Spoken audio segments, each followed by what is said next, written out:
तो friends, welcome to our channel YT Surajgarh vibes. आज हम मिलने वाले हैं एक नए और खास मेहमान से, और वो हैं डॉक्टर प्रदीप शर्मा। कैसे हो डॉक्टर साहब? थैंक यू कुलदीप भाई बुलाने के लिए। तो डॉक्टर साहब, अपन अपना पॉडकास्ट स्टार्ट करें उससे पहले थोड़ा सा आप अपने बारे में हमारे व्यूअर्स को बताइए। कुलदीप भाई, जैसे कि आपको पता है, मेरा नाम प्रदीप शर्मा है और मैं हरियाणा, एक राज्य पड़ता है हमारा भारत में, बड़ा ही अच्छा राज्य जिसको बोला जाता है, मैं वहाँ से बिलोंग करता हूँ। और वहाँ का एक ज़िला है कैथल ज़िला, और उसका एक गांव है राजौंद, और मैं वहाँ से बिलोंग करता हूँ। मेरे पिताजी लगभग 30 साल पहले वहाँ से दिल्ली आ गए थे। रूट्स मेरी हरियाणा की हैं, लेकिन मैं पला बड़ा धीरे धीरे दिल्ली में हुआ हूँ। तो जैसे आपने बताया कि आप राजौंद से बिलोंग करते हो, तो आज भी आपके घर में कोई खेती बाड़ी कर रहा है? हाँ। और ये जो आप राजौंद से दिल्ली आए, वो ट्रांजिशन कैसा रहा? मतलब गांव से शहर तक आना और फिर शहर की लाइफ एकदम, क्योंकि गांव से एकदम अलग होती है, तो आपको कैसा फील हुआ? कुलदीप भाई, अगर मैं बताऊं तो अभी मेरे एक चाचा जी गांव में ही रहते हैं और वो खेती करते हैं वहाँ पे भी। अभी भी खेती का जो मजा है ना, वो अपना ही मजा है, क्योंकि खेती एक ऐसी चीज है, वो हमें है ना जमीन से जोड़ करके रखती है। और जब हम मेरे पिताजी दिल्ली आए थे, तो यहाँ आने के बाद में हम जैसे गांव में रहा करते थे। गांव में हमने वो पहले क्या होता था, पहली दूसरी क्लास हुआ करती थी वहाँ पे, नर्सरी वर्सरी तो कहाँ ही हुआ करती थी। यहाँ दिल्ली आए, दिल्ली आने के बाद मेरे पिताजी ने यहाँ पे एक पड़ोस के स्कूल में करा दिया वहाँ पे। तो मैं एक वैसी किस्सा बता रहा हूँ आपको कि जैसे गांव में ना हम कट्टे और बोरी लेकर के जाया करते थे कि वहाँ ना बैठते थे कट्टे बोरियों पे। क्यों? क्योंकि बेंच तो वहाँ नहीं करते थे। मैं यहाँ पे भी शुरू में गया एडमिशन पे, और कट्टे और बोरी ले गए साथ में कि यार वहाँ पे जाकर के है ना उसी में बैठ जाएंगे। देखा तो वहाँ पे बेंच थे, तो भाई मैं तो जाकर के कट्टे बोरी पे बैठ गया। तो सारे देख रहे मेरी तरफ कि भाई ये कहाँ से आ गए, ये स्पेशल प्राणी कहाँ से आ गया, ये कहाँ से आ गए इस टाइप का। तो डॉक्टर साहब, जैसे आपने बताया कि आपके पापा और पूरी फैमिली जो है वो राजौंद से दिल्ली शिफ्ट हुई, तो आपके पापा क्या करते हैं? कुलदीप भाई, अगर मैं थोड़ा सा अपनी फैमिली के बारे में अगर आपको बताऊं ना, तो मेरे दादाजी और 2 बड़े भाई थे, और उन दोनों के 3 बेटे हैं, और उन 3 बेटों में मेरे पिताजी सबसे बड़े थे। अच्छा। यहाँ पे तो कहने का मतलब है कि 6 बड़े हैं हमारे परिवार में, और मेरे पिताजी उनमें भी सबसे बड़े थे। अच्छा। और मेरे पिताजी का जीवन बड़ा संघर्षमय रहा है। संघर्षमय की अगर मैं बात करूं आपसे, तो जैसे खेती करते थे हम पहले शुरू से ही। मेरे दादा और मेरे दादा और जो है ना, हमें बताया करते थे कि वो कभी इंदौर से आए थे, इसीलिए हमें कौशल इंदौरिया कहा जाता है। ये इंदौरिया पीछे वर्ड जोड़ दिया, शासन में जो जोड़ दिया इन्होंने। और जब मेरे पिताजी छोटे थे ना, तो मेरी दादी का देहांत हो गया था, तो मेरे पिताजी के ऊपर बड़ी जिम्मेवारियां थी, बड़ा संघर्ष में रहा। फिर उन्होंने क्या करा, अगर आप समझते हो तो जहाँ ईंटें बनती हैं, किले होते हैं ना जो किले, वहाँ पे ना ईंटों के बड़े बड़े वो बनते हैं। ईंटों के मतलब क्या बोलते हैं उसको, जहाँ ईंटें बनाई जाती हैं। तो वहाँ पे मेरे पिताजी ने नौकरी करी, पहले मुंशी की। फिर वहाँ करने के बाद देखा कि भाई घर का गुजारा नहीं हो रहा है, क्योंकि मेरी बुआ भी थी, मेरे चाचा भी थे, और घर परिवार बड़ा भी था। फिर मेरे पिताजी दिल्ली आ गए। अब जैसे कि मैं ब्राह्मण परिवार से बिलोंग करता हूँ, तो फिर उन्होंने संस्कृत में उनका अच्छा कमांड थी, तो फिर यहाँ आकर के उन्होंने पंडिताई एक मंदिर में लग गए, एज आ पंडित लग गए, पुजारी बन गए यहाँ पे। और उनके जो ये भगवान के प्रति आस्था थी ना, आज भी हमें उस आस्था ने जोड़ के रख रखा है। मेरे परिवार में अगर मैं बात करता हूँ, तो है ना बड़े हम परमात्मा से जुड़े हुए हैं, गॉड फियरिंग है हम सारे। बच्चे मेरे जो छोटे मेरे 2 बच्चे हैं, और दोनों बच्चे हैं ना मेरे भगवान को पहले सुबह सुबह जल देते हैं, सूर्य नमस्कार करते हैं, तब उसके बाद में स्कूल की तरफ जाते हैं। तो उनका चलाया हुआ घर में एक रूल, एक प्रिंसिपल कि हमें सबसे पहले अपने भगवान को याद करना है, वो अभी भी चल रहा है। और वो हमें ना सकारात्मक ऊर्जा की तरफ लेकर के जाता है, और वो ऊर्जा ना आज भी विद्यमान है हमारे पूरे परिवार के अंदर। तो 2019 में मेरे पिताजी का देहांत हो गया, और ऐसा लगा कि परिवार से है ना, जैसे कि एक छत चली जाती है ना जी, मेरे ऊपर से वो एक छत चली गई थी। रात को मैं थोड़ा सा बताना चाहूंगा इसके बारे में। हाँ। रात को जैसे मैं उनको मंदिर से लेकर के आया, मंदिर से लाने के बाद घर में बैठ के जैसे हम प्लानिंग करते हैं कि हम ये करेंगे, हम वो करेंगे, तो प्लानिंग ये हो रखी थी कि पापा थोड़ी बड़ी फैमिली होती जा रही है ना, एक गाड़ी ले लेंगे बड़ी वाली, और फिर ना हम देख लेंगे। सुबह मेरे पापा मंदिर गए, अच्छा भला, और वहां जाने के बाद में जैसे ही पूजा करते करते करते करते वहां पे बोलते हैं हे राम और उनकी आत्मा वहां से निकल कर चली गई। उनका देहांत मंदिर में ही हो गया, मंदिर में ही हो गया। और मेरे को फोन आता है, कहते हैं कि ना तबीयत खराब है, जल्दी आ जाओ। और आप मानोगे नहीं भाई कि मैंने थोड़े दिन पहले है ना इंश्योरेंस लिया था कि कभी कोई पिताजी को कोई प्रॉब्लम हो जाए तो, या क्योंकि अपन मिडिल क्लास फैमिली गई है तो चलो काम डर बना रहता है। हाँ, वो डर बना रहता है। वो इंश्योरेंस भी कुछ काम नहीं आया, वो सब कुछ नहीं आया। मैं इतने वहाँ हॉस्पिटल पहुंचा, इतने में तो डॉक्टर ने कहा जी ये तो आपके नहीं है। एक पल के लिए तो ऐसा हो गया कि जो जमीन थी वो पाँव के नीचे से खिसक गई और ऐसा लगा कि छत है ही नहीं है मेरे पास में, और मुझे समझ में ही नहीं आ रहा था कि मैं कहाँ पर हूँ अभी। तो वो मेरे जीवन का एक बड़ा दुखद था, मेरे पिताजी के जाने का बड़ा दुखद ही, आज तक मैं नहीं भूल पाया हूँ उसको। मेरे पिताजी ने बड़ा संघर्ष किया, गांव से लेकर के शहर तक लाए, हमें पढ़ाया लिखाया, यहाँ तक लेकर के आए हैं। तो उसी संघर्ष को मैं अभी आगे अपने परिवार में लेकर के जाना चाहता हूँ, ताकि मेरे बच्चों को भी सीख मिले, जैसे मुझे मेरे पिताजी से सीख मिली थी कि संघर्ष से जीवन अच्छा बनता है और आप अच्छा बना सकते हो। और उससे तो वो मैं अपने आगे परिवार में लेकर के जाना चाहूंगा। और जो संस्कार आपके पिताजी के थे वही आप कैरी फॉरवर्ड कर रहे हो अपने बच्चों में। हाँ, कि सुबह स्कूल जाने से पहले सूर्य नमस्कार, सूर्य को जल चढ़ाना। हाँ, तो जैसे हमारे पिताजी ने ये सब सिखाया था कि आप जब उठोगे तो आपको अपने सबसे पहले सबसे बड़ों के चरणों को छूना है, ताकि उनकी बहुत सारी अच्छी चीजें आपके अंदर आ जाएं। तो वही सेम चीज कह रही है, मैं अपनी माँ के छूता हूँ, मेरे बच्चे अपनी दादी के, वो हमारे भी छूते हैं। तो ये नहीं है कि हमें कुछ चाहिए उनसे, बस ये है कि वो है ना झुके रहें। झुकना बहुत जरूरी है कुलदीप भाई। जो बच्चे झुकते नहीं है ना, वो बच्चों के अंदर फिर अपने आप में एक अहम आ जाता है। और अहम तो रावण का भी नहीं रहा, आपको पता ही है। रावण तो फिर बड़ा ज्ञानी आदमी रहा है, तो ऐसा ही था जी। तो वो मैं अपने पिताजी की एक लेगेसी को कैरी करना चाहता हूँ आगे तक, ताकि मेरे बच्चों के अंदर भी वो लेगेसी आए। आप मुझे ऑफलाइन बता रहे थे कि आपने अपना जो करियर है वो सिम बेचने से स्टार्ट किया। हाँ। कि आप कैनोपी लगाते थे, सिम बेचते थे। तो जब आपने स्टार्टिंग करी सिम बेचने से, आपको लगा कि मतलब आप काम करते करते पढ़ाई भी कर पाओगे और फिर आपका ये जो स्ट्रगल है ये सक्सेस में कन्वर्ट हो पाएगा, ऐसा फील हुआ कभी? कुलदीप भाई, अगर मैं बताऊं ये सिम बेचने की कहानी ना, तो मेरा क्या था कि 2009 में मैंने अपनी इंजीनियरिंग करी थी। और हमारे घर का ना इतना अच्छा ब्योत नहीं था। ब्योत बोले तो फाइनेंशियली ठीक था यार, देखो फैमिली है, एक आदमी ब्रेड एंड बटर वाला होता है, तो बड़ी सारी चीज़ों का ख्याल रखना पड़ता है। फिर भी मेरे पिताजी ने ना मेरे को एक प्राइवेट इंस्टीट्यूट में कराया कि भाई आप ना इंजीनियरिंग करोगे वहाँ से। तो 2008-9 में अगर आपको पता हो तो एक बड़ा रिसेशन आ गया था मार्केट में, यूएस मार्केट क्रैश हो गई थी, IT मार्केट पूरी डाउन हो गई थी। तो मैं घर बैठा हुआ था, घर बैठ कर के कुछ था नहीं मेरे पास, तो मैं टीवी देख रहा था। मेरे पिताजी मंदिर से आए और कहते हैं कि क्या है ये, तूने अपनी इंजीनियरिंग कर ली है और यहाँ घर बैठा हुआ है, कुछ कमा करके लेकर के आ। अब क्या होता है कि जो आदमी घर का बड़ा होता है ना, तो वो कहने का हक है उसको। लेकिन मेरे को थोड़ा, हम तो नए उम्र के होते हैं बच्चे, हमारे अंदर खून होता है, तो मुझे लगा यार ये तो पिताजी ने बड़ी सारी चीज़ कह दी। अगले दिन मैंने क्या किया, मैंने अपनी मम्मी से कहा टिफ़िन बांध दो आप मेरा, और मैं टिफ़िन लेकर के सेक्टर 18 नोएडा चला गया वहाँ पे। और नोएडा में मैंने क्या करा, अपने CV की कॉपी ले ली, मतलब कम से कम 20-25 कॉपी ले ली, और वहाँ पे मैंने ना एक ऑफिस में दे दिया कि भाई कोई नौकरी हो तो दे दो, कोई नौकरी हो तो दे दो, कोई नौकरी हो तो दे दो। फिर भी मैंने हार नहीं मानी उस टाइम पे भी। अब मैं 2-3 दिन तक ऐसा करता रहा। मेरी मम्मी पूछती कि है ना प्रदीप कोई नौकरी मिली, कोई नौकरी मिली? मैंने कहा माता जी मैं कर रहा हूँ। मेरी माता जी ने मुझे हमेशा पाठ पढ़ाया है धैर्य का, कि धैर्य रखो अपने जीवन में। अगर धैर्य रखोगे तो जीवन में सब कुछ मिल जाएगा। मेरे पिताजी ने भी हमें यही ज्ञान दिया कि धैर्य एक बहुत बड़ी पूंजी है आपकी, आप उसको समेट के रखो। तो गुल्ली भाई ऐसे करते करते एक हफ्ता निकल गया, नौकरी मिली नहीं। तो अब मैं क्या हूँ ना, बात करे बगैर नहीं रह सकता ऐसी। तो मैं शाम को बैठा हुआ था वहीं पे, देखा तो एक भाई ना वो कैनोपी लगा के एयरटेल की सिम बेच रहा है। मैंने उसको पूछा चाय पिएगा? कहता हाँ पीऊँगा चाय। तो फिर एक 5 रुपए का कप उसका, एक 5 का मेरा, मिले ही 100 रुपये थे। आधे तो किराए में लग गए आने और जाने में, और थोड़े से 5-5 की मैंने चाय ले ली। फिर मैंने उसको पूछा तू कितना कमा लेता है यार? उसने बोला भाई कटा करके 7-8 हज़ार रुपये मिल जाते हैं। मैंने कहा ले यार, ले ये तो नौकरी है, ये तो बहुत बढ़िया नौकरी है। और फिर उसने कहा मेरे को, मैं आपको अपने मैनेजर से मिलवाऊंगा, आप ना उसको ये मत बताना आपने इंजीनियरिंग कर रखी है, नहीं तो वो नौकरी पे नहीं रखेगा आपको। भाई क्या करें, देखो जो भूख होती है ना बहुत बड़ी चीज़ होती है।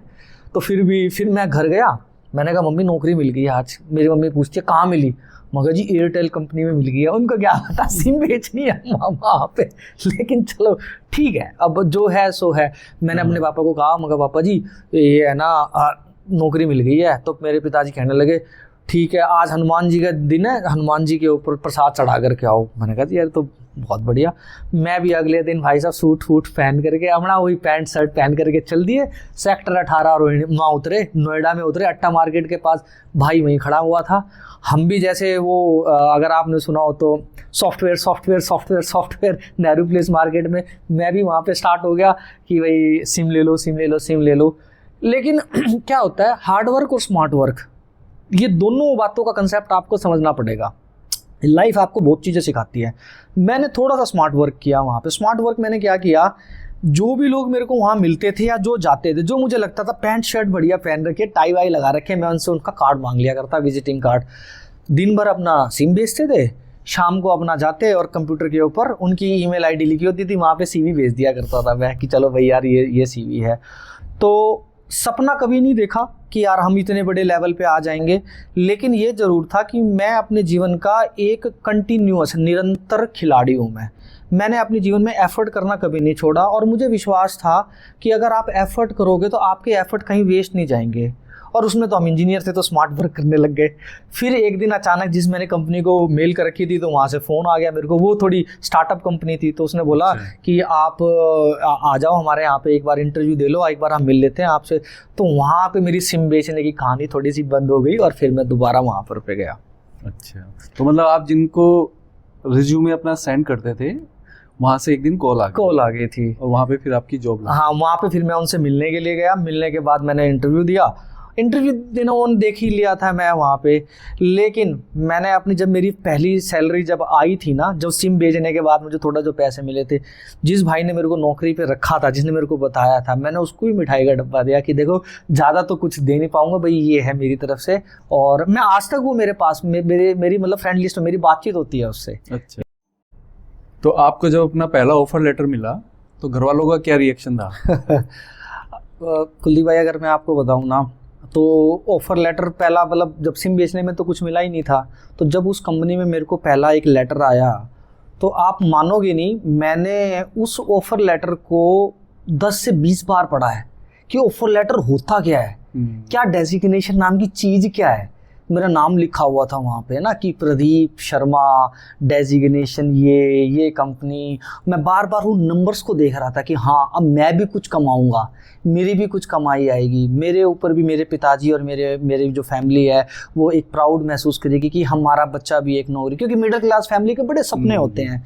तो मैंने उस ऑफ़र लेटर को, मैंने अपने सारे ऑफ़र लेटर वैसे आज तक संभाल के रख रखे हैं, लेकिन मैंने वो पहला जो ऑफ़र लेटर होता है ना, वो मेरे लिए बिल्कुल सॉफ्ट, मतलब मेरे हार्ट को टच करके गया वो, कि हाँ मैं भी कुछ कर सकता हूँ। तो बड़ा अच्छा महसूस, फीलिंग अलग ही होती है पहले ऑफर लेटर की। हाँ, पहली कोई भी चीज़ हो कुलदीप भाई, पहला प्यार या पहला ऑफर लेटर है, कुछ भी हो, वो तो उसकी तो बात ही अलग है। करेक्ट। थोड़ा सा आपकी क्वालिफिकेशन के बारे में बात करते हैं, तो कि आपने कौन सी पढ़ाई कहाँ किस कॉलेज से की हुई है, थोड़ा उसके बारे में बताइए। तो अगर मैं पढ़ाई की बात करूं कुलदीप भाई, तो मैंने 10th और 12th दिल्ली में एक स्कूल है, SD पब्लिक स्कूल, घर के पास में ही है, तो मैंने वहाँ से अपनी पढ़ाई करी। 10वीं 12वीं मैंने 2005 का पास आउट हूँ। फिर मैंने अपनी इंजीनियरिंग करी ग्रेटर नोएडा से, और उसके बाद फिर मैं नौकरी में चला गया। नौकरी में मैंने कमाता रहा। तो जब मैं एक कंपनी में काम कर रहा था, एक मल्टीनेशनल कंपनी है हमारे UK की, वहाँ काम करता था। तो फिर वहाँ पे मैंने बैठ करके अपनी MBA करी। मतलब मेरी जो पत्नी है, मेरे दोस्तों से मेरे को प्रेरणा मिली, मैंने वहाँ से MBA करी। MBA भी बड़े अच्छे इंस्टीट्यूट से करी है मैंने बिट्स पिलानी से MBA करी है। और उसके बाद फिर जब मैंने MBA ख़त्म हुई, फिर उसके बाद मैंने PhD करी है। तो PhD वाले डॉक्टर साहब हो? हाँ, मैं PhD वाला डॉक्टर साहब हूँ। लेकिन जॉब के साथ साथ बिट्स पिलानी से MBA करना और फिर PhD करना, मतलब सोचने में थोड़ा सा डिफिकल्ट साउंड होता है। कैसे मैनेज किया आपने जॉब के साथ साथ ये सब? देखो जी, मैं इसका पूरा श्रेय देता हूँ अपनी फैमिली को और अपने दोस्तों को। जैसे मैं अगर फैमिली की बात करता हूँ, आप कोई भी एक्स्ट्रा काम अचीव नहीं कर सकते अगर आपकी फैमिली आपके साथ ना हो। तो अगर आपके घर वाले आपके साथ है, तो मेरी माँ और मेरी जो पत्नी है और मेरी बहन, ये तीन एक ऐसी वुमेन है मेरी लाइफ में जिन्होंने मुझे बहुत साथ दिया, जिनकी वजह से मैं अभी इस मुकाम तक, डॉक्टरेट की डिग्री तक पहुंच पाया हूँ मैं यहाँ पे। एक तो फैमिली हुई, दूसरा हुआ साथ में मेरे दोस्त। आपके दोस्त बताते हैं कि आपका फ्यूचर कैसा होने वाला है, आप किस तरीके के लोगों के साथ में बैठते हो। जैसे कि हमारे यहाँ हरियाणा में कहावत है जी, खरबूजे को देख के खरबूजा रंग पलटता है। तो ऐसी दोस्तों को देख करके दोस्त रंग बदलते। तो मेरे दोस्त बड़े अच्छे थे और हैं, मतलब मेरे साथ में हैं अभी। उन्होंने मेरे को प्रेरणा दी और मैं यहाँ तक लेके आया। बहुत काम था मेरे पास में, लेकिन मुझे ये पता था कि अगर मैं पढ़ूंगा नहीं ना तो मैं ऊपर नहीं जा पाऊंगा यहाँ पे। और मैं बड़ा आशावादी आदमी हूँ, मेरे को CEO बनना है अपनी लाइफ में। तो मैं उसके लिए बड़ा निरंतर प्रयास करता रहता हूँ। कहने का ये मतलब है कि अगर आप किसी भी चीज़ को निरंतर करोगे ना तो आप जीवन का कोई भी लक्ष्य प्राप्त कर सकते हो। निरंतर खिलाड़ी होना बड़ा जरूरी है जीवन का।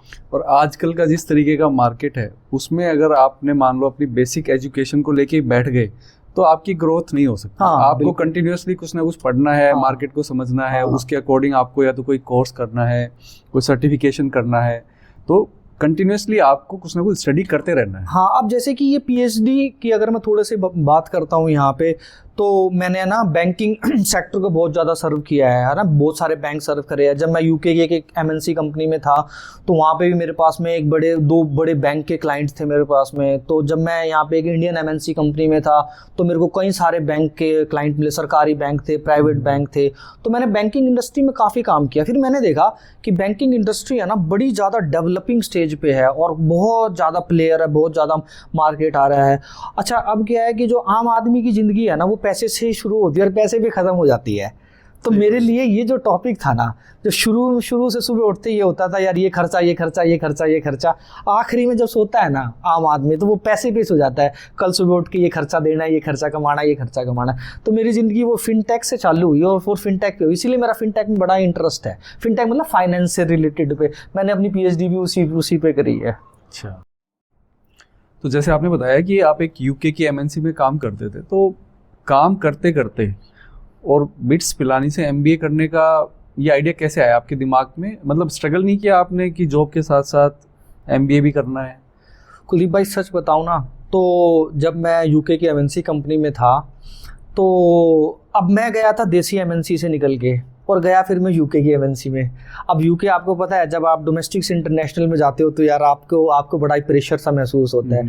अच्छा, मैं ऐसी फैमिली से बिलोंग भी नहीं करता जहाँ सुबह उठ के लोग इंग्लिश में गुड मॉर्निंग बोलते हो, ऐसा भी कुछ भी नहीं है। अपन तो राम राम बोलते हैं जी सुबह उठ करके, माँ मम्मी रोटी दे दे और सब्जी दे दे। हम उनमें से नहीं है ना मॉम कॉर्नफ्लेक्स लेकर के आओ और mom we need a breakfast, ना हम तो देसी वाले में से ही है। तो जब मैं इंटरनेशनल लेवल पे मतलब वहाँ गया ना उस कंपनी में तो बड़ा इंग्लिश का बड़ा पैटर्न था यार, कैसे बोलना है, कैसे करना है, ये कैसे करना है। मेरी मुलाकात वहाँ पे हुई भुवनेश शर्मा से। भुवनेश शर्मा था, वो बिल्कुल मेरे यहाँ बैठा हुआ था। अच्छा, वो था UK रिटर्न। वो ऐसे इंग्लिश बोलता है जैसे वो पानी पी रहा हो वैसे करके। हम जैसे पानी पीते हैं आराम से, वो तो ऐसे करता है, इंग्लिश ऐसे बोलता है जैसे ऐसे करता हुआ। मैंने उसको कहा यार तू ऐसे अंग्रेजी कैसे बोल लेता है तू? तो उसने बोला अरे it's a matter of learning and continuous and all of. मैंने कहा यार ये तो बड़ा बढ़िया बंदा है। तो मेरी उससे दोस्ती हो गई। वो बड़ा पॉजिटिव बंदा है। फिर मैं उसके साथ रहा, उसने मुझे सिखाया। उसी ने मुझे प्रेरणा दी कि प्रदीप तू इंजीनियरिंग लेवल से है और तूने इंजीनियर्स अच्छा काम किया ग्राउंड लेवल पे, तू टेक्निकल अच्छा है, तूने MBA भी कर अगर तेरे को आगे ग्रो होना है तो। फिर मैंने उससे पूछा क्या करूँ मैं MBA पे, किस तरीके से करूँ, मैं जॉब है मेरे पास में, UK की टाइमलाइन है मेरे पास में, मैं कैसे करूँ। उसने मुझे गाइड करी। तो ये एक छोटा सा एक फैक्टर है, छोटा नहीं कह सकते बट बड़ा फैक्टर है। बट ये क्या मतलब इसका इम्पैक्ट बहुत इम्पैक्टफुल है। फिर मैं घर गया। अब आपको पता है बगैर फैमिली के कुछ भी चीज़ें नहीं हो सकती हैं। करेक्ट। 2015 में मेरी शादी हुई और 2016 में मेरे को भगवान शिव का प्रसाद मिल गया मेरे बेटे के तरीके से। तो मेरा बेटा हो गया मेरा 2016 के आसपास में। तो फिर मैंने अपनी पत्नी से पूछा, मैंने कहा कि ऐसे ऐसे करके ना मेरा MBA करने का विचार है, तो आप बताओ मेरे को आपकी क्या है। तो जैसे जिस तरीके से कहते हैं ना कि जीवन संगिनी, वो वाकई में मेरी जीवन संगिनी है। उसने बोला आप आगे बढ़ो, मैं आपके साथ हूँ। और जैसे कि है ना वो M.Tech गोल्ड मेडलिस्ट है तो उसको हाँ काफ़ी अच्छी पढ़ी लिखी है वो तो, और उसकी मैथ्स बड़ा शार्प है। तो उसने मुझे कहा कि आप आगे बढ़ो, जो आपके फाइनेंस के सब्जेक्ट होंगे ना मैं आपको पढ़ाऊँगी, मैं आपको वो बनूंगी। तो एक तरीके से वो मेरी टीचर भी बन गई। पत्नी तो है ही है लेकिन मेरी टीचर भी बन गई फिर वो। और फिर उसने मेरा साथ दिया, फिर उसने बोला आप एप्लीकेशन वगैरह भरो। फिर मैंने भवनीश से कहा कि भवनीश मैं तैयार हूँ, मेरी एप्लीकेशन भरवाओ। फिर मैंने ना देखा बड़ी सारी यूनिवर्सिटीज़ हैं, यूनिवर्सिटी में कौन सी में जाऊँ। तो भवनीश ने मेरी हेल्प करी कि अच्छा तूने बिट्स पिलानी में है ना अपनी एप्लीकेशन डाल, यहाँ पे है ना उसकी रीज़न क्यों करना चाहता है वो सब है। उसने मेरी एप्लीकेशन भरवाई वहाँ बैठ करके, फिर मेरे को तैयारी कराई कि है ना उसका इंटरव्यू पैटर्न होता है कि आप एक तरह से है ना कैसे आप क्रैक करोगे। तो जैसा कि मैंने आपको पहले भी बताया था कि जो दोस्त होते हैं ना वो डिपेंड करते हैं कि आप मतलब उनकी दोस्ती से डिपेंड करता है कि आप आगे कहाँ तक जाओगे, क्या आप करोगे, आप आगे आपके फ्यूचर में आपके दोस्तों का काफ़ी इंपॉर्टेंट रोल है। बहुत ही इंपॉर्टेंट रोल है। फैमिली और दोस्त एक ऐसी दो ऐसी चीज़ है, मुझे लगता है मैं हर एक आपके मंच के माध्यम से मैं एक मैसेज भी देना चाहूँगा कि आप अपनी दोस्ती हमेशा उनसे रखो जो ऊँची सोच रखते हो, और ऐसे के साथ दोस्ती करो जो पारिवारिक हो, ना कि ऐसों के साथ दोस्ती करो जो जिनको लगता है परिवार की वैल्यू है, उनके साथ आप अपनी दोस्ती बना करके रखो। तो मेरे लिए ये एमबीए का फिर मेरे को साथ दिया दोनों ने। मैं जब नौकरी करके रात में आता तो पढ़ता था तो मेरी वाइफ मेरे को चाय दे दिया करती, पढ़ाया करती थी कि अच्छा ये नहीं ऐसे कर लो। स्ट्रैटेजी बनाने में मेरी वाइफ ने मेरी हेल्प करी, अच्छा एग्जाम आने वाले हैं फिर आप ऐसे करो, आप ऐसे करो। ऐसे ही भवनीश नहीं, मैं जब खाली टाइम होता था ना वहाँ पे एमएनसी कंपनी में तो बैठ करके पढ़ता था। लोग वहाँ पे खेलते रहते थे, मैं वहाँ पे पढ़ता रहता था, लेकिन मुझे पता था कभी ना कभी ये जो समय है ये मुझे पे करेगा। जो आज के समय में आप जैसे भाइयों के आशीर्वाद से प्यार से है ना मैं यहाँ तक पहुँच पाया हूँ। ये जो आप यूके की एमएनसी बता रहे हो, आप कौन सी कंपनी की बात कर रहे हो? ये एक यूके की कंपनी है, उसका नाम है ब्रिटिश टेलीकॉम। अच्छा, बीटी की बात? हाँ, बीटी की बात। गुड़गांव के अंदर? हाँ, गुड़गांव के अंदर ऑफिस है, और उसने मुझे एक अलग ही लेवल दिया है। मुझे उसने इंटरनेशनल एक्सपोजर दिया, मैं वहाँ पे बड़े बैंक के क्लाइंट भी संभालता था। वहाँ पे उसी ने मेरे को सिखाया कि अंग्रेज़ों से कैसे बातचीत करनी है, इंग्लिश में हु हा हाउ यू और वो सब कैसे कर रहा है, कैसे आपको स्लैंग को चेंज करना है। नहीं तो हम तो सुबह वो वाले थे बाबा की दया से क्या हाल है आपके, हम तो उनमें से थे कुलदीप भाई। लेकिन धीरे धीरे करके अपने आप को बदलना आना चाहिए। समय की मांग है, बदलाव है, लेकिन बदलाव पॉजिटिव होने चाहिए आपके अंदर, ना कि नेगेटिव होने चाहिए। हमें अपने माइंडसेट को पॉजिटिव की तरफ ज़्यादा बढ़ाना है ना। हमारी जो वैल्यूज़ हमें जो परिवार से लगे सी मिली हम हमें उसकी तरफ ले करके जाना है हमें। Change is the only constant.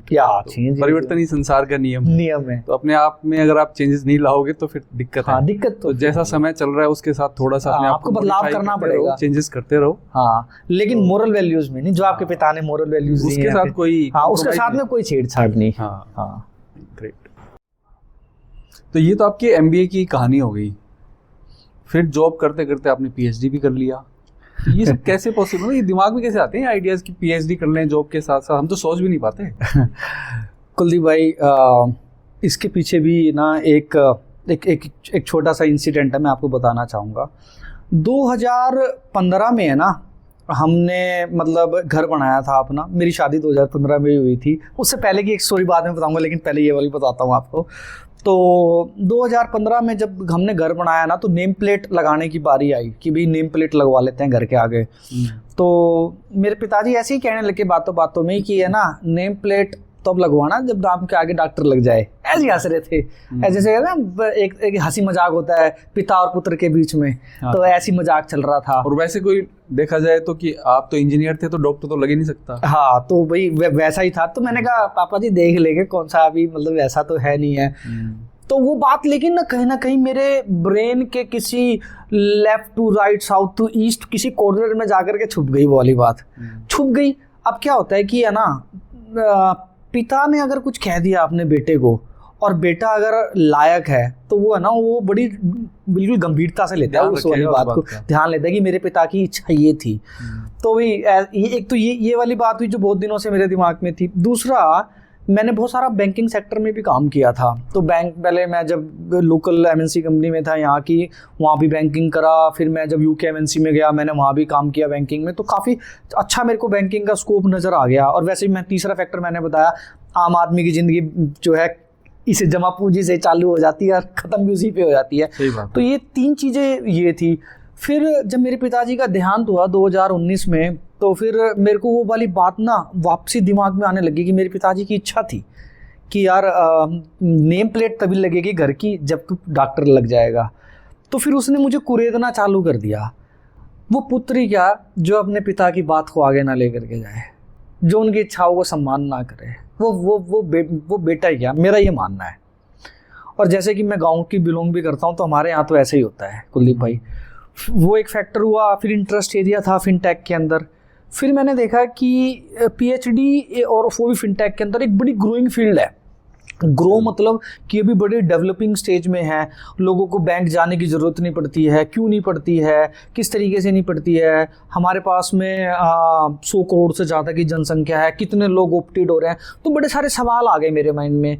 अच्छा, मैं क्या हूँ, मैं जब काम करता हूँ ना, तो मैं ना कुछ रिसर्च करता रहता हूँ। तो फिनटेक के ऊपर मैं और रिसर्च करने लग गया बैठ करके। फिर मेरा और इंटरेस्ट आ गया, ऐसा क्यों होता है? कितने लोगों ने फिनटेक को अपने जीवन में उतार लिया है? क्या वो गांव वाले जो लोग हैं वो भी फिनटेक को समझते हैं, या वो अभी भी वो कॉपी लेकर के गांव में लाइन में खड़े हो जाते हैं, जी पासबुक अपडेट कर दो मेरी, पैसे नहीं पहुँचे हैं मेरे, ये जी 200 जमा करके जी मेरे पैसे पहुँचा दो। तो यहाँ से मेरी जागरूकता जाग गई। तो क्यों ना एक विषय किया जाए, क्यों ना पढ़ाई करी जाए इस तरीके की, ताकि लोगों को भी काम आए, इंडस्ट्री को भी काम आए, कि जो लोगों को पता है कि हाँ यार इसके फ़ायदे हैं, इसके नुकसान क्या है, तो क्यों ना एक स्टडी करी जाए इसके ऊपर। तो मैं धीरे धीरे इसके ऊपर पे बढ़ता चला गया। जैसे कि मैंने बताया, दोस्त और फैमिली, दोस्तों ने साथ दिया कि हाँ बड़ा अच्छा ग्रोइंग फील्ड है, तू कर सकता है, क्योंकि तू निरंतर की खिलाड़ी है। और पीएचडी की आसान बात नहीं है कुलदीप भाई, मतलब मेरे को याद है। और सबसे ज़्यादा जो सफ़रर है ना, वो मेरी माँ, मेरी वाइफ और मेरे बच्चे। क्यों?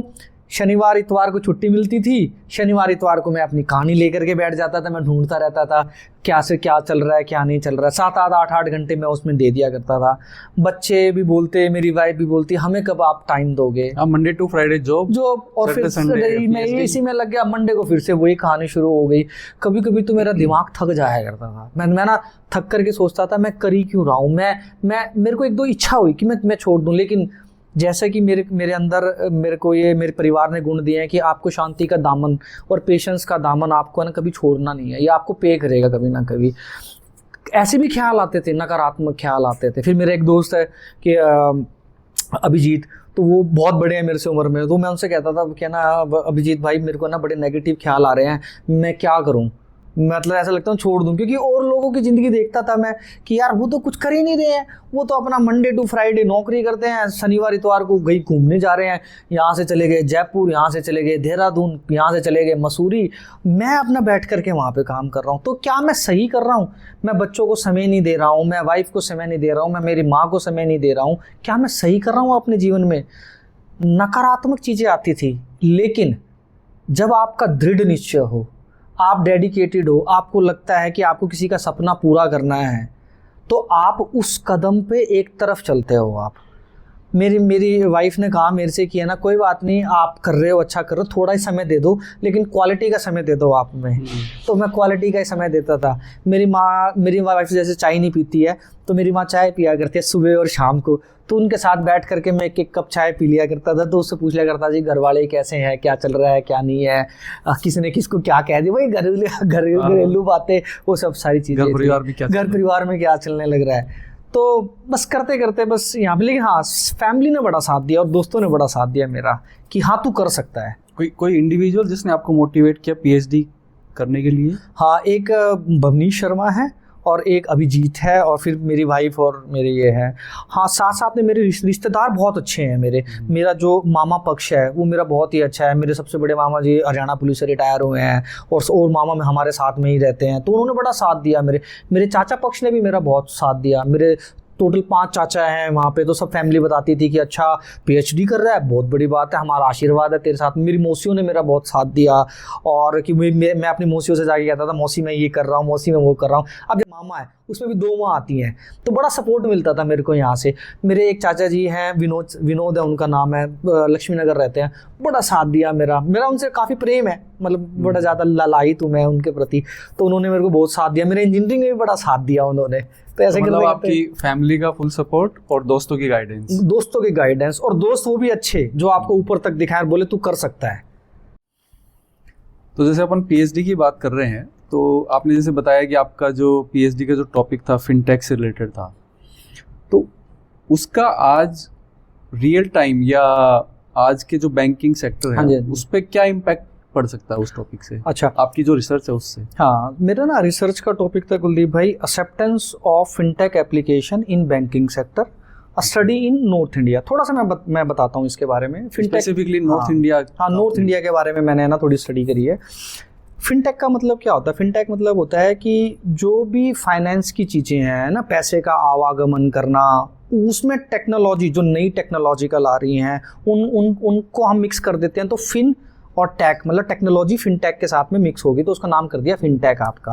अच्छा। जैसे कि आप मैं छोटा सा देसी लैंग्वेज में अगर बात करता हूँ, आजकल क्या है, गूगल पे है या पेटीएम है, तो आप क्या करते हो, घर बैठे बैठे है ना, अगर आपको पैसे भेजने हैं किसी को, या आपको लेट्स सपोज सब्जी खरीद लिया, आपको उसको पे करना है, तो आप क्या करते हो, अपना फ़ोन निकालते हो, स्कैन बटन दबाते हो और स्कैन करके उसको पैसे भेज देते हो। आपको ऐसा नहीं है कि आप पहले कैश लाओगे एटीएम से निकाल करके, फिर आप उसको दोगे, फिजिकल कैश दोगे, फिर आप उससे वापसी लोगे। नहीं, आजकल टेक्नोलॉजी बढ़ रही है, तो किसी न किसी कंपनी ने वो एप्लीकेशन बनाई है, यहाँ पे आपका फाइनेंस है, पैसे का आवागमन है, जब ये दोनों मिल गए तो ये फिनटेक हो गए, नंबर 1।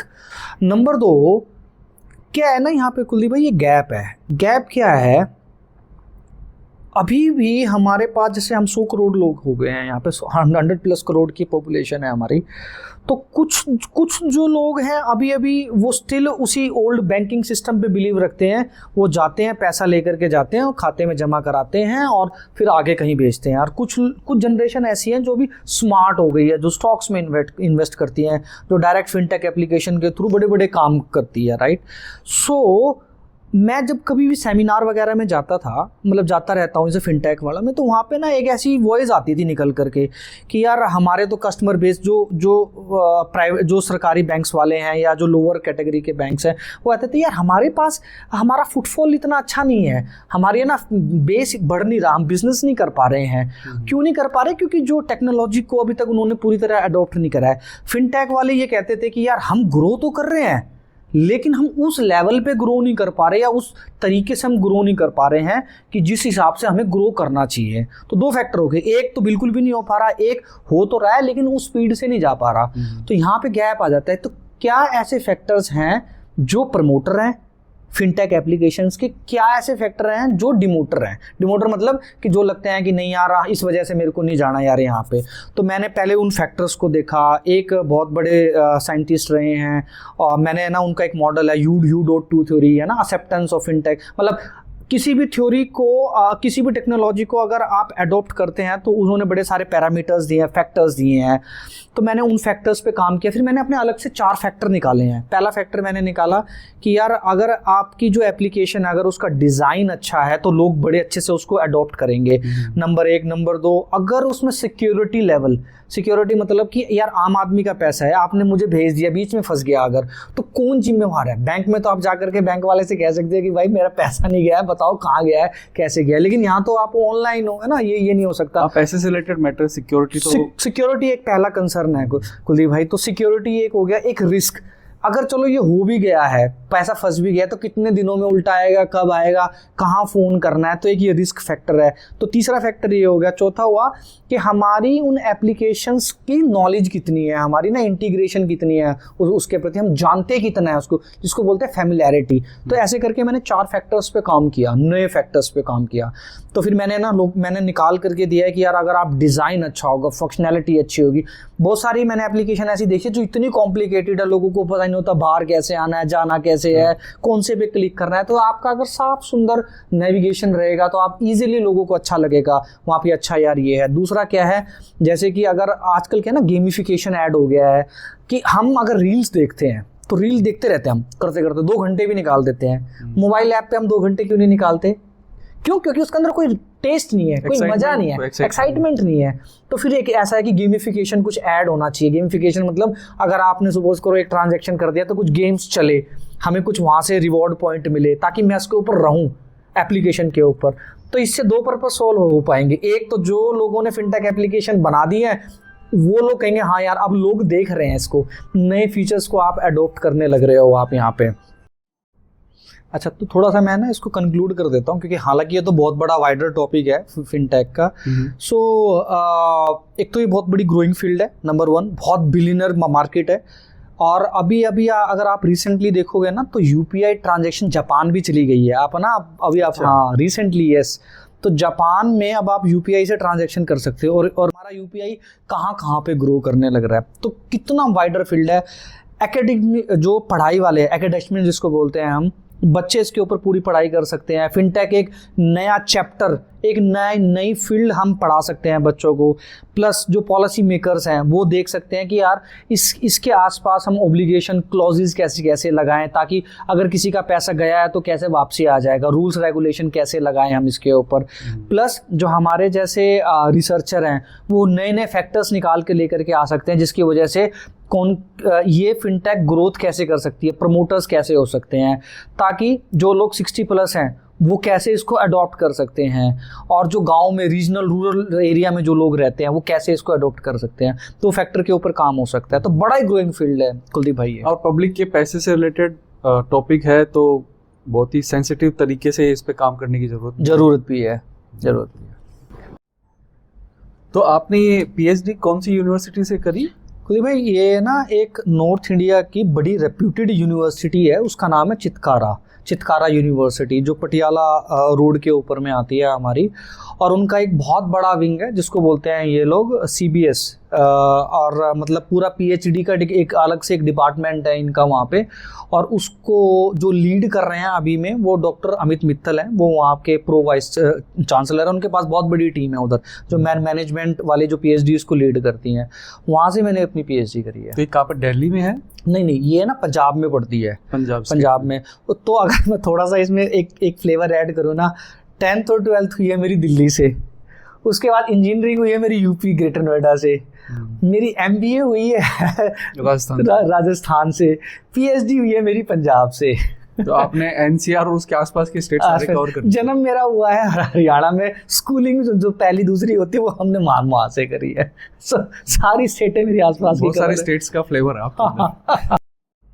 थोड़ा सा आपकी प्रोफेशनल जर्नी के बारे में भी बात करते हैं। जी भाई। कि आपने कौन कौन सी कंपनी में काम किया, या किस सेक्टर में आप जॉब करते हो, टेलीकॉम, नेटवर्किंग, या इसके बारे में? मैं आपको बताता हूँ। तो जैसे जो मेरी पहली कंपनी थी वो भी टेलीकॉम का एक हाइब्रिड थी। पहले मैंने उसमें काम किया, स्टार्टअप कंपनी थी। फिर उसके बाद में मैं ZTE और हुआवे में था, बट वहाँ पे हम दूसरे कॉन्ट्रैक्ट के रोल पे थे वहाँ पे। उसके बाद जो टर्निंग पॉइंट आया ना कुलदीप भाई, वो आया जब मैं विप्रो के कोर रोल पे आ गया था, मैं उनका कोर एम्प्लॉय बन गया था। वो मेरा एक लाइफ का टर्निंग पॉइंट था, क्योंकि वहाँ मेरी सैलरी जो थी ना वो एक मतलब हो गई थी कि मैं अपने पेरेंट्स को, अपनी फैमिली को इजीली मतलब मैं दे सकता था। डिसेंट सैलरी पे मैं आ गया था। हमें ये सोचने की जरूरत नहीं थी यार वो कपड़े शादी में जा रहे हैं तो नए ले या ना ले, मतलब एज यूजुअल मैं अपनी फीलिंग शेयर कर रहा हूँ आपके साथ में। तो वहाँ था, वो एक टर्निंग था। फिर मेरे को नए अच्छे बड़े कॉन्ट्रैक्ट्स मिलने लग गए, वहाँ पे क्लाइंट मिलने लग गए, तो मेरे को और नया बड़ा एक्सपोजर आ गया। फिर उसके बाद में मैं गया ब्रिटिश टेलीकॉम में, जो एक UK की MNC थी। वहाँ से फिर मेरे को नया एक्सपोजर मिला। वहाँ से मेरे को मिला कि आपको बात कैसे करनी है, पर्सनैलिटी कैसे ग्रो करनी है, स्टाइल में आपको मतलब उस तरीके से कैसे रहना है। जैसे कि आपने बताया कि बदलाव ही समय की बड़ी ज़्यादा ज़रूरत है, तो वैसे ही मैंने भी अपने आप में बदलाव किया, बदलाव लेकर के आया कि चलना कैसे है, रहना कैसे, अपने आप को ग्रो कैसे करना है। तो विप्रो मेरे लिए एक अच्छा था, स्टार्टिंग पॉइंट था। फिर उसके बाद में फिर यहाँ पे आ गया, मैं ब्रिटिश टेलीकॉम में आया। फिर एक छोटी सी 3 महीने की एक मेरा छोटा सा टेन्योर था एक कंपनी में, वो भी लोकली यहीं की थी। फिर मैंने उसमें रहा, और आजकल मैं एक जापान की बड़ी MNC कंपनी के साथ में हूँ। तो जैसे आप अपने टीम्स के बारे में बता रहे हो, हाँ जी। तो आपके टीम मेंबर आपकी किस चीज़ के लिए आपकी सबसे ज़्यादा रिस्पेक्ट करते हैं? क्योंकि आजकल प्राइवेट कंपनीज के अंदर हर बंदा एक दूसरे से थोड़ा सा वो रहता है, तो फिर कल भाई मैं अपनी तारीफ है ना, अपनी तारीफ अपने मुंह से नहीं करूँगा प्लीज़ लेकिन ऐसा कहते हैं, और इनफैक्ट मेरी फैमिली भी कहती है ये वाली बात, कि प्लानिंग और एग्जीक्यूशन 2 ऐसी चीज़ें हैं जो एक अच्छा फोर्टे है मेरा, कि आप प्लानिंग अच्छी करते हो किसी भी चीज़ की, और प्लानिंग के बाद आप उसका एग्जीक्यूशन अच्छा करते हो। क्योंकि देखो प्लानिंग तो प्लानिंग है, प्लानिंग तो कभी भी फेल हो सकती है आपकी। अच्छी प्लानिंग करना और प्लस उसको एग्जीक्यूट करना उस प्लानिंग के अनुसार, तो ये 2 फोर्टे हैं जो मेरी टीम मेरे को कहती है कि अगर आपको अच्छा प्लानर बनना है तो प्रदीप सर की तरह बनो, अदरवाइज तो नहीं है। और साथ में एग्जीक्यूशन की अगर मैं बात करता हूँ तो कस्टमर मेरे को, जैसे अभी रिसेंटली भी मेरे को है ना कस्टमर ने मौका दिया कि आप ना ऑन साइट घूम करके आओ, आप जाओ ऑन साइट मिल करके आओ, एग्जीक्यूट करके आओ कुछ नए कॉन्ट्रैक्ट्स और कुछ गया हो। तो मैं अभी मिडल ईस्ट होकर के आया हूँ, वहाँ पे मैं सऊदी अरेबिया होकर के आया था, मैं वहाँ पे CFO से मिला, मैं कस्टमर एंगल से मिला, वहाँ पे मैंने लोगों से बातचीत करी, मैंने डिफरेंट द कल्चर लोगों को वहाँ पे समझा, मैंने वहाँ पे और नई नई चीज़ों को लेकर के आया वहाँ पे। सो प्लानिंग से गया मैं और प्रॉपर एग्जीक्यूशन करके आया हूँ। So customer is very happy with me. तो क्लाइंट के साथ जब आप मिलते हो तो आप कॉन्फिडेंट रहते हो, कैसा रहता है आपका, मतलब क्लाइंट के साथ कुछ रहता है, हिचकिचाहट रहती है? नहीं कुलदीप भाई, मेरे को है ना इस प्रोफेशन में ऑलमोस्ट 16 साल हो गए हैं और मेरी तो इच्छा ही यही है कि मैं हमेशा क्लाइंट फेसिंग रोल में रहूं, मैं क्लाइंट के दर्द को समझूं। वो मेरे को बहुत अच्छा लगता है कि यार दर्द कहाँ पर है और मैं उस दर्द को सॉल्व कैसे करूं।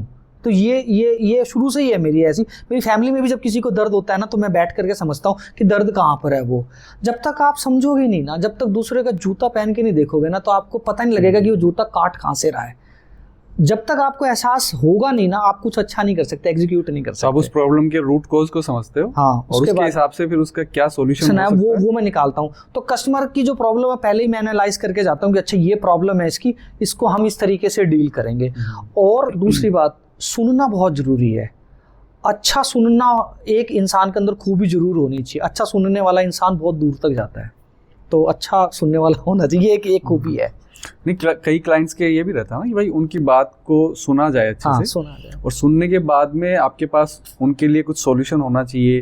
तो जब तक आप उनकी प्रॉब्लम समझोगे नहीं, सुनोगे नहीं, अंडरस्टैंड नहीं करोगे, तब तक आप उनको अच्छा सॉल्यूशन कैसे दे पाओगे? कुलदीप भाई, ये ना लाइफ का रूल भी है। जब तक आप बैठ करके अपनी फैमिली को सुनोगे नहीं ना, आप उसको दूर तक लेके नहीं जा सकते। तो अच्छा सुनने वाला होना बड़ा जरूरी है। आपके same goes to our corporate life also. One has to be a good patience, good listener as well. और ये ह्यूमन नेचर भी है। आप अगर किसी की बात सुनोगे ना तो आपको अपनी चीजें बताएगा, वो आप पे ट्रस्ट करेगा। और फिर अगर आप अच्छा मिरेकल निकाल के लिए उसके लिए ले आते हो तो that would be a cherry on the cake. Cake तो है ही है, but that would add a cherry on the cake कि कुछ उसके ऊपर आप कुछ नया निकाल करके दे रहे हो उसके ऊपर। तो ये इस तरीके की अप्रोच रहती है मेरी हमेशा। To be continued.